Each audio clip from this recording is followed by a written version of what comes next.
Por favor, abre a sua Bíblia no Evangelho de Lucas, no capítulo de número 4, versículo de número 38. A gente vai falar sobre esse tema aí, pedindo por alguém. Lucas 4:38, nós vamos olhar algumas pessoas que tiveram essa experiência, foram alvos da ação misericordiosa de alguém que intercedeu por essa pessoa diante de Jesus.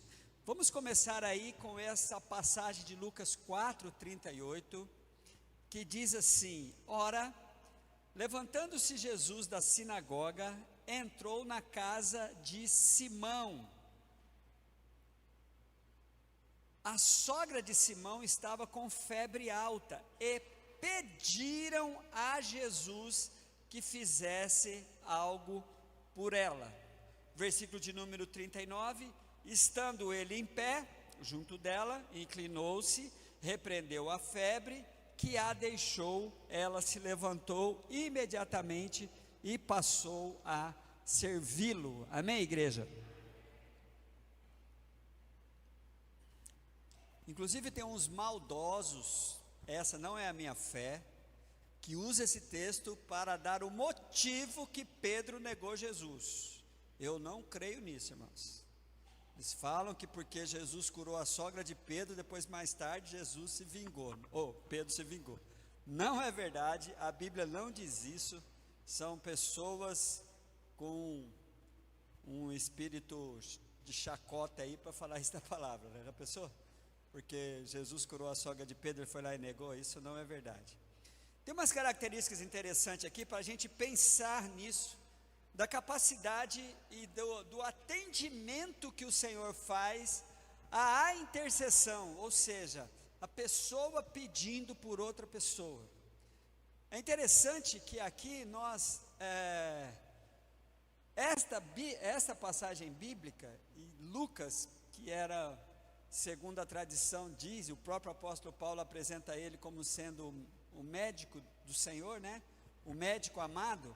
Ele cuida em nos trazer até que doença que a sogra de Pedro tinha, que muitas vezes isso aqui me chamou a atenção, irmãos, que parece a gente não pede para Deus nos livrarmos de algumas enfermidades, que parece que ela é simples, né? Uma febre, por exemplo, né? Então, mas eu creio que nós devemos usar o próprio estímulo que o apóstolo Pedro nos dá na sua carta, na sua primeira carta, no capítulo 5, versículo 7, quando ele manda que nós lancemos sobre o Senhor toda a nossa ansiedade.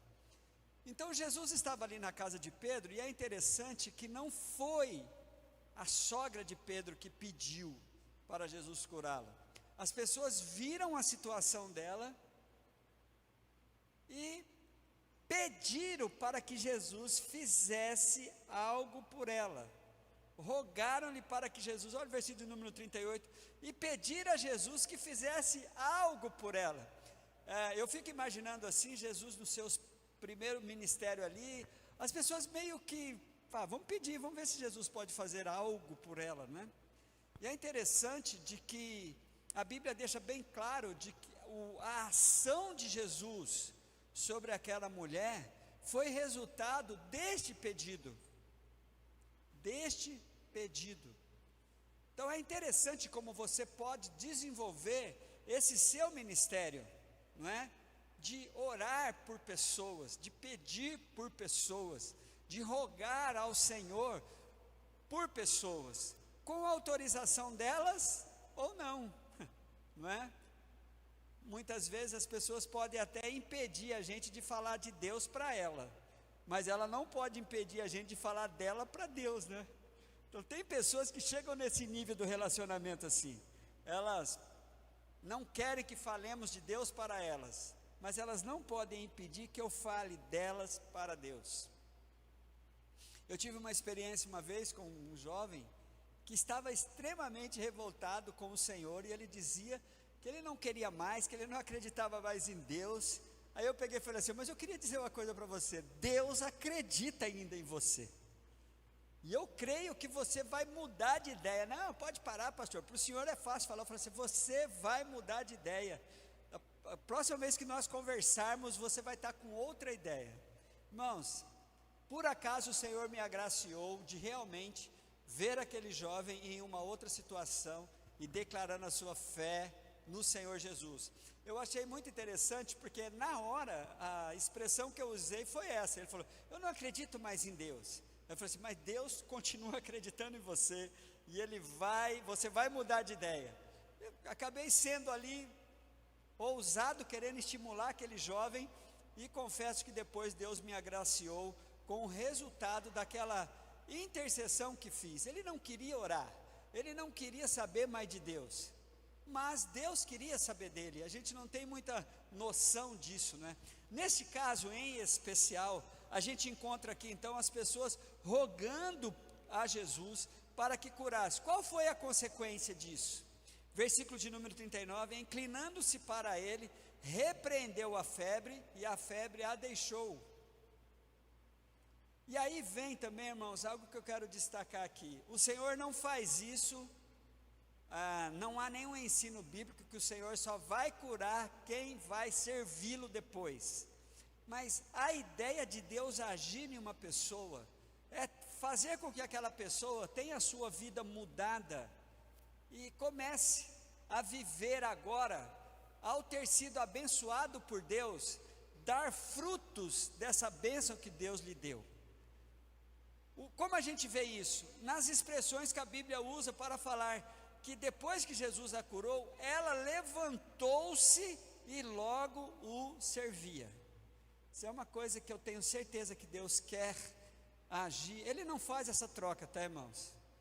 Eu já vi muitas pessoas sendo agraciadas por Deus e numa ingratidão muito grande, né? Mas isso é um problema dela com Deus. Mas a ação de Deus, quando você intercede a Deus por uma pessoa, junto com a bênção que você quer para aquela pessoa, peça também para que Deus motive essa pessoa a servi-lo, porque é aí que nós vamos desenvolver a ação de Deus em nossas vidas.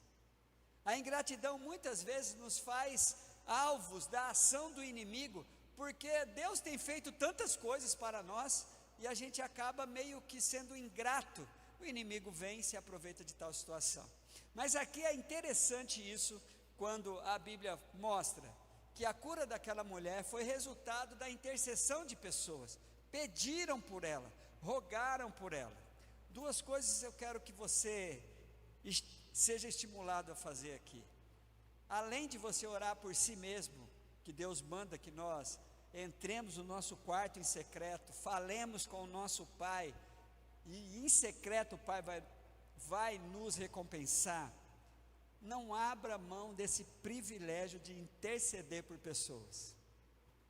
Antes, você pode até compartilhar com os seus líderes, com o pastor, essas coisas, mas você precisa exercitar o seu ministério de intercessão. Não é só para os intercessores oficiais da igreja isso, irmãos. O ministério de intercessão é a obrigação de todos. A Bíblia fala para nós intercedermos uns pelos outros. O apóstolo Paulo era especialista em pedir oração para a igreja. Orem por mim, orem por mim, orem por mim. Então, não abra mão desse privilégio de pedir por alguém, de interceder por alguém. Um outro caso que quero compartilhar com os irmãos é o de Lucas, no mesmo capítulo de Lucas aí, um pouco mais para frente, no capítulo de número 5, o versículo de número 18. Uma outra coisa interessante aqui. A Bíblia diz assim, Lucas 5,18: vieram alguns homens trazendo um paralítico numa maca. Tentaram fazê-lo entrar na casa para colocá-lo diante de Jesus. Não conseguindo fazer isso por causa da multidão, subiram ao terraço e o baixaram em sua maca, através de uma abertura até o meio da multidão, bem na frente de Jesus. Olha o versículo de número 20, irmãos. Vendo a fé que eles tinham. É uma informação muito interessante, né, esse destaque. Vendo a fé que eles tinham, Jesus disse: homem, os seus pecados estão perdoados. É interessante a gente prestar atenção quando estamos sendo ensinados nessa questão da gente ser estimulado a pedir, que aqui Jesus, o Evangelho fez questão de honrar, que Jesus cura aquele homem, vendo todas as atitudes que aqueles homens, o livro de Marcos dá até o número exato, eram 4 homens que levava isso, né? Você pode ver lá depois no livro de Marcos, no capítulo de número 2, essa expressão, mas eu quero ficar aqui em Lucas mesmo, porque a Bíblia diz assim, vendo a fé deles. Interessante isso, não é? A gente poder ter fé por alguém. Aqui eu encontro uma parceria, irmãos. Eu imagino que aquele paralítico que não podia andar, ele deve ter recebido a proposta dos seus amigos. Você quer que a gente te leva lá? Não é? É interessante de que esse homem também tinha fé. Jesus poderia ter honrado ali, falado, vendo a fé, mas Jesus honra aqueles homens que fez, mas esse homem precisou entrar com a porção de fé dele, não é? Porque imagine, ele ali naquela maca, à mercê do perigo que era subir naquele telhado, mas Jesus faz um destaque de toda a operação que aquele 4 homens, estou dizendo 4 porque Marcos diz que são 4 homens, fizeram para que aquele homem fosse abençoado pelo Senhor. Já pensou a satisfação, já pensou a alegria daqueles homens de estarem ali diante do Senhor, fazendo tudo aquilo, e o Senhor deixou bem claro assim, e vendo a fé deles, mas Bíblia diz assim, vendo-lhes a fé, Jesus então disse, aí Jesus cura aquele homem. Interessante isso, não é? Podermos, olha que característica forte, que ensino forte que tem para mim aqui. Eu posso ter fé por alguém, eu posso exercitar minha fé por uma outra pessoa. Jesus viu a fé daqueles homens. Outra passagem que quero deixar para os irmãos, está em Lucas capítulo de número 7, peguei esses 3 exemplos, tudo no capítulo 7 de Lucas, no livro de Lucas.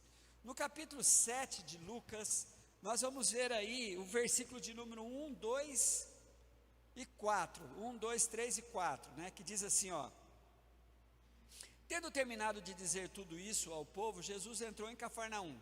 Ali estava o servo de um centurião, doente e quase à morte, a quem o seu senhor estimava muito. Ele ouviu falar de Jesus e enviou alguns líderes religiosos dos judeus, pedindo-lhe que fosse curar o seu servo. Mais um relato bíblico de alguém pedindo por alguém, de alguém clamando por alguém. Essa cura aqui tem uma peculiaridade de quando Jesus foi impactado pela fé de um indivíduo que não era judeu. Mas o que eu quero destacar aqui, irmãos, é exatamente essa disposição de mais uma pessoa, interceder por alguém, tomar as providências. E essa cura aqui, gostaria de relatar um pouco mais sobre ela. A primeira, uma coisa muito comum, que que a gente vai ver aqui no desenrolar desse texto, que é aquela assim de quem merece. Os argumentos dos religiosos, eles representam a gente mesmo, né? Olha os argumentos que os religiosos falaram com Jesus, e foi interessante que Jesus não censurou aqui, irmãos. Sinceramente, eu estava falando assim, dessa vez esses caras foram livrados, porque Jesus não os censura com esse argumento. Olhe por favor comigo, continue lendo aí Lucas capítulo 7, versículo de número 4, suplicaram para Jesus. Olha o versículo de número 5, porque este homem, ou melhor, versículo de número 4, chegando-se Jesus, suplicaram-lhe com insistência, esse homem merece que o Senhor faça isso. Olha, em algumas ocasiões esses caras iam ser censurados, mas aquele dia os religiosos iam ser deixados de lado, porque aquele homem ia ser honrado por Jesus por causa de algumas atitudes que ele tomou. Esse homem merece que faça isso, porque ama a nossa nação e construiu nossa sinagoga. Olha como ele é bonzinho, não é? É um perigo isso, as pessoas meio que querer barganhar com Deus, né? Eu vou fazer isso, porque com certeza tem muita gente decepcionada, irmãos, por conta desta proposta que religiosos fizeram por eles. Pessoas usaram esse momento aqui de estar com o microfone na mão e querer arrancar do povo o que lhe interessava, prometendo para eles o que Deus não estava prometendo. Isso é muito comum. Muita gente está decepcionada com Deus por causa disso. Muita gente. Porque ligou a essa barganha. Há promessas em volta da generosidade, mas seria muito bom a gente lembrar de que não é assim que funciona.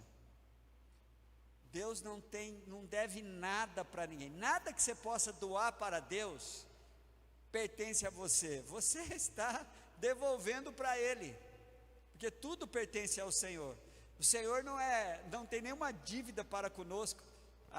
O apóstolo Paulo fala isso em Romanos capítulo 11, né? Quem lhe deu primeiro para que Ele lhe retribuísse? Então, esse argumento desses indivíduos aqui, sinceramente, eu falei dessa vez esses caras passaram, porque aquele dia não era esse o ensino de Jesus. Aquele dia é para que todos conhecessem alguém que tem esse nível de fé. Olha que nível, irmãos. Continue olhando para o texto. Jesus foi com eles, sem censurá-los. Eu até escrevi aqui na minha Bíblia, sem censura a este argumento. Dessa vez, tá? Dessa vez. Isso aqui não é um ensino, né? Olha, faça isso, Senhor, porque esse cara merece. Cuidado com essa proposta de merecimento. Olha só que lindo aqui, ó. Jesus foi com eles. Já estava perto da casa quando o centurião mandou amigos dizerem a Jesus: Senhor, não te incomodes, pois ele tinha consciência de que ele não merecia. Os religiosos achavam que ele merecia. Olha o que esse cara diz, irmãos: eu não mereço receber-te debaixo do meu teto. Esse homem conhecia a lei judaica. Sabe qual que era a lei judaica? Um judeu não podia entrar na casa de um gentio. Se o judeu entrasse na casa do gentio, ele ficava 7 dias impuro. Era proibido mesmo. Tanto é que Jesus foi censurado por entrar na casa de gentio. Esse homem tinha essa noção, por isso que ele dizia assim: eu não mereço que o Senhor entre aqui. Mas olha o que esse homem diz: não te incomodes, por isso nem me considerei digno de ir ao teu encontro, mas dize uma palavra e meu servo será curado. Gente, ele não está dirigindo aquela fé poderosa para ele. Ele estava demonstrando, olha o que ele fala: o Senhor nem precisa chegar aqui, Senhor. Uma palavra que o Senhor declara, e daí o meu servo vai ser curado. Que maravilha! Tem gente com esse tipo de fé. Você tem dúvida? Será que você tem essa fé? Desenvolva, arrisque. Eu não sei se eu tenho essa fé, mas eu não deixo de arriscar não, irmãos. Eu peço coisas impossíveis para Deus. Lá em casa a gente ultimamente a gente foi desafiado a orar por algo impossível, algo que a gente nunca ouviu, algo que não tem nenhuma declaração. Falei assim: pedir isso para Deus, velho, vamos pedir. Esse homem, interessante isso aqui, eu quero gerar fé no teu coração para você não arriscar pedir o impossível. Uma coisa doida dessa, esse cara fala: Senhor, olha, não te incomodes, eu não mereço te receber debaixo do meu teto, por isso, mas dize uma palavra e meu servo será curado. Aí ele explica por quê, como que funciona no mundo natural. Ele fala, ele era um centurião, ele era um oficial romano, o centurião comandava cerca de 100 soldados. A Bíblia diz assim: pois eu também sou homem sujeito à autoridade, e com soldados sobre o meu comando, eu digo a um vá e ele vai, e a outro vem e ele vem. venha e ele vem. Diga ao meu servo, faça isso e ele faz. Olha como esse homem conseguiu ligar algo natural, ele era um cara de autoridade. O que ele mandava, os seus soldados tinham que fazer. Ele liga essa capacidade natural que um líder tem, que um chefe tem, que um general tem, que um centurião tem, a possibilidade de Jesus fazer o mesmo. Maravilha demais, irmãos. Que nível de fé. Se você for um comedor de arroz com feijão como eu, você duvida que você tem essa fé. Eu duvido de mim, mas eu não deixo de pedir. Eu estou dizendo para os irmãos, eu arrisco pedir o impossível sim. O dia que Deus atender, é com Deus. E não fico chateado porque que Deus não fez, não. Mas eu peço. Esse homem então diz isso. Olha o que Jesus fala. Versículo de número 9. Ao ouvir isso, Jesus admirou-se dele. E voltando para o centurião que o seguia, disse: eu digo que nem em Israel encontrei tamanha fé. Jesus ficou admirado. Irmãos, ter fé por alguém, ou interceder por alguém, eu creio que a gente pode tranquilamente ser ousado nisso, não é? Pedir para Deus, não desista de algumas pessoas. Tem algumas pessoas que fazem parte da sua família muitas vezes, que você, isso aí nem adianta orar. Mas olha, gente, interessante, não é? Eu fiquei assim, maravilhado mais uma vez com esse texto, quando Jesus fica ali, assim, impactou Jesus ficou admirado. Então os homens que haviam sido enviados voltaram para casa e encontraram o servo restabelecido. Amém, igreja? Vamos aplaudir ao Senhor por essa maravilha? Gente, que desafio enorme, que coisa maravilhosa, a gente encontrar aqui pessoas, desde coisas simples, como a galera que estava com Jesus lá na casa de Pedro, até uma coisa mais sofisticada, que aqueles 4 homens, fazer aquele plano de levar, e agora, uma atitude dessa. Queridos, não duvide da possibilidade de você ter uma experiência como essa de Jesus. Eu só quero gerar fé no seu coração, para você arriscar. Arrisca. Tem coisas que nós avaliamos que seja impossível. Só que, qual é o risco que corremos? Quando nós avaliamos que algo é impossível, nós estamos correndo o risco de limitar o poder de Deus. Concordo com vocês, nós vivemos em um tempo que dentro da administração do poder de Deus, os milagres são raros, mas eles não pararam de acontecer. Não pararam. Então, não deixe de exercitar aquilo que a Bíblia está nos estimulando a fazer hoje.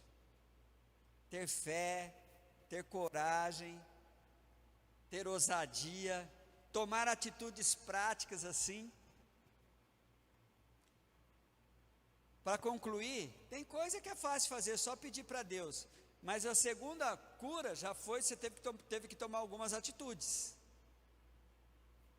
A terceira, o indivíduo teve que provar que realmente, eu falei, Senhor, olha, nem eu fui aí falar com o Senhor não é digno, eu não sou digno de que o Senhor entre na minha casa, mas eu creio desse jeito, então faça. Vamos ficar em pé, irmãos, para recebermos a bênção do texto de hoje, e assim, sairmos daqui com esta ousadia, tá? Vamos sair daqui com essa ousadia. O Senhor pode te dar experiências maravilhosas com isso. Você vai receber boas notícias, por ter sido ousado e pedido o impossível para alguém, ou possível. Não precisa ser só o impossível, né? a cura de uma febre era possível, não é? Do paralítico poderia ser impossível, do indivíduo que estava quase com a morte, poderia ser impossível. Que Jesus desse um comando de longe, pois é, arrisque.